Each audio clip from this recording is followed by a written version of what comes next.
આપણે જે કલમની માંગણી કરી હતી BNS 108 આત્મહત્યા માટે દુષ્પ્રેરણા, એ કલમ બી પોલીસે એડ કરી દીધી.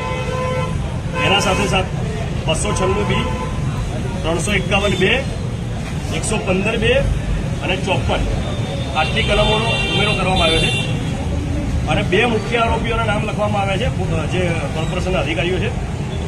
એમાં એકનું નામ છે તેજસ મકવાણા અને બીજા અધિકારીનું નામ છે પેલો બ્લુ શર્ટવાળો હતો ને, ચશ્માવાળો, એનું નામ છે હાર્દિક પટેલ. બંનેના આરોપી બનાવવામાં આવ્યા છે. બધા તપાસમાં બીજા અન્ય જે મળી આવે એ તમામ CCTVના આધારે. બરોબર છે.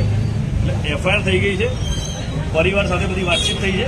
હવે પરિવાર જે નિર્ણય લે એમાં આપણે બધા સાથે એમની છીએ.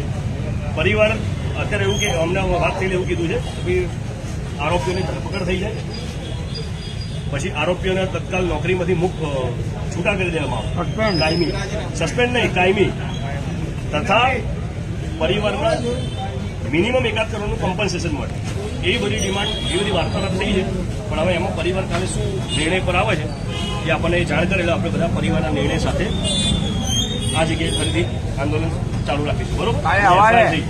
પણ આ FIRમાં એવું છે કે જો આપણે ઢીલું મૂકી દઈએ, આપણે જો ઢીલું મૂકી દઈએ તો આ અધિકારીઓ કોર્ટની અંદર ક્રોસિંગમાં જઈ શકે. તો અમે તો સરકારી આદેશ